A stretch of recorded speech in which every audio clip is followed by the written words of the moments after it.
Small business owners often bring me in to validate their small business valuation. Before determining the number, the question must be asked, is the business sellable today? Unfortunately, 80% of privately owned small businesses listed for sale don't sell. In this video, you'll hear from Mike Clum, founder and CEO of Clum Creative in Cleveland, Ohio, about how his goals for the business have changed with an eye towards growth and creating sellable value for years to come.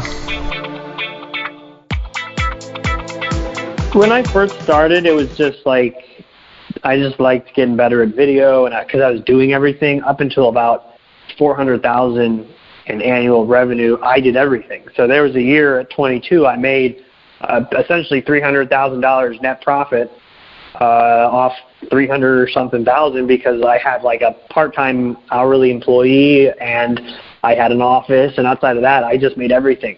So leading up to that, the goal was always to have as much cash as humanly possible. There was a time early on in the business I ran out of money completely, and I was so broke. I had an office that I had rented when I was only making like $1,500 a month, and I rented this office for $600 of it. Then I started doing all this other dumb shit, and I ran out of money. It sucked, and I was dropped out. I had already started the business, so I wasn't about to like go back. So at that point, I'm like, I was going to get so much cash. So my goal for the first 3 years of business was just to save up as much cash. I actually had about like $250,000 cash. It was like all my liquid cash. I had all of it. It was just like this warm blanket around me that I was like, I feel good.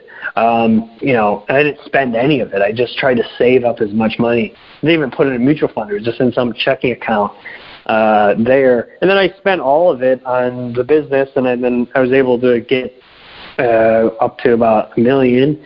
And then from there, money for me has always, now it's kind of like, all right, let's just get our monthly sales up, quarterly sales up, so I can make more money, so I can like build the business, because it's like fun to go out and hire 5 more people. This feels fun. So that's kind of like financial goals back then were just save as much cash as possible.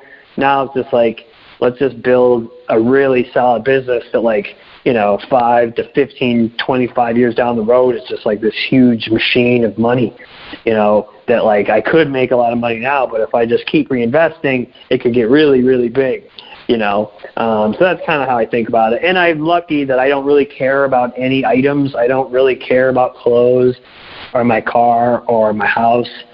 I don't have kids. I really don't. Even if I paid myself $200 million right now, I'd probably just buy some companies. Like I don't really, I don't boat. I don't really do any. I don't wear sweet belts or jewelry. I don't really know what I would do with the money if I had it. So I guess business is kind of the thing I like to do.